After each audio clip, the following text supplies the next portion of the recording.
نحمدہ و نصلی علی رسول الکریم اما بعد اعوذ باللہ من الشیطان الرجیم بسم اللہ الرحمن الرحیم۔ درس بخاری کے سلسلے میں آج حدیث نمبر 2 پارہ وحی کا بیان۔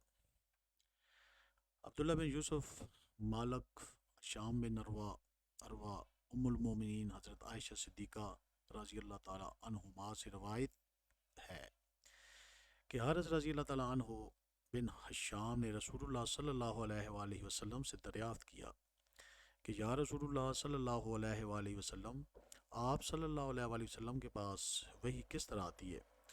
تو رسول اللہ صلی اللہ علیہ وآلہ وسلم نے فرمایا کہ کبھی میرے پاس گھنٹی کی آواز کی طرح آتی ہے اور وہ مجھ پر بہت سخت ہوتی ہے، اور جب میں اسے یاد کر لیتا ہوں جو اس نے کہا تو وہ حالت مجھ سے دور ہو جاتی ہے، اور کبھی فرشتہ آدمی کی صورت میں میرے پاس آتا ہے اور وہ مجھ سے کلام کرتا ہے، اور جو وہ کہتا ہے میں اسے یاد کر لیتا ہوں۔ حضرت عائشہ صدیقہ رضی اللہ تعالیٰ عنہما نے بیان کیا کہ میں نے سخت سردی کے دنوں میں آپ صلی اللہ علیہ وآلہ وسلم پر وحی نازل ہوتے ہوئے دیکھا، پھر جب وحی موقوف ہو جاتی تو آپ صلی اللہ علیہ وآلہ وسلم کی پیشانی سے پسینہ بہنے لگتا۔